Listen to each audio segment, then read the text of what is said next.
42nd जब हम देखते हैं तो यहाँ हम देख पाते हैं कि ये खातून है जो कि नॉर्मल है और इसका ये जो हस्बैंड है इसमें ये करैक्टर प्रेजेंट है।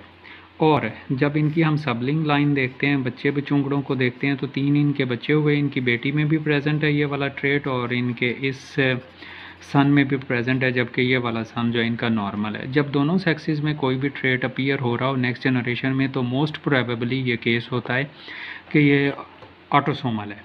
और ऑटोसोमल भी अगर ये डोमिनेंट होता तो ज़ाहिर है फिर तो सब में अपीयर हो जाना था, या कम से कम ये वाला इनका पेरेंट जो वो हेट्रोजाइगस होता। तो हम इसे कंसिडर कर लेते हैं कि ये वाला होमोजाइगस रिसेसिव है इससे, और ये वाली जो खातून है ये हेट्रोजाइगस है इस ट्रेट के लिए। ये होमोजाइगस रिसेसिव की वजह से इसमें अपीयर हो रहा है।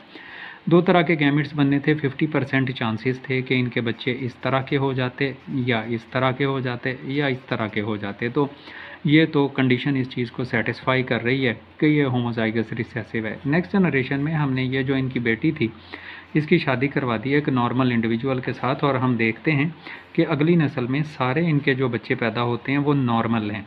वो नॉर्मल हमें ये बताते हैं कि यहाँ पर ये जो होमोजाइगस रिसेसिव कंडीशन है, तो इसका ये जो हस्बैंड है इसमें ये वाली कंडीशन है, ये होमोजाइगस डोमिनेंट है। यही तो वजह है कि ये भी हेट्रोजाइगस हो गया, ये भी हेट्रोजाइगस हो गया। जब इस बेटी की हमने शादी करवाई है एक और नॉर्मल इंडिविजुअल के साथ, तो नेक्स्ट जनरेशन में उसने हमें बताया कि इनके जो दोनों बेटे पैदा हो रहे हैं, ये वाला भी और ये वाला भी, तो इन दोनों में ये कंडीशन प्रेजेंट है जबकि इनकी बेटी में नहीं है। तो हम यहाँ इसे कंसिडर कर लेते हैं कि ये जो नॉर्मल इंडिविजुअल जो इनका हस्बैंड था नॉर्मल, ये भी हेट्रोजाइगस है। अब यहाँ पर ऐसे चांस मौजूद थे कि ये तो डोमिनेंट इसमें इकट्ठे हो गए दोनों, यहाँ पर दोनों रिसेसिव और यहाँ पर भी दोनों रिसेसिव हो गए, जिस वजह से ये ट्रेट ऐसा हो गया। और इसी पेडिग्री में इस बेटे की जब हम शादी करते हैं इस नॉर्मल लड़की के साथ, तो हम देख पाते हैं कि यहाँ पर इनमें भी 2 अगर बेटे पैदा हुए और दोनों जो वो नॉर्मल हैं, तो हमें बताते हैं कि ये वाली खातून जो है वो यकीनन ये हेट्रोजाइगस थी और होमोजाइगस थी डोमिनेंट, और होमोजाइगस डोमिनेंट होने की वजह से ना इसमें अपीयर हो रहा है ना इसमें अपीयर हो रहा है। और इस बेटे की शादी भी जब हम एक नॉर्मल खातून के साथ करते हैं,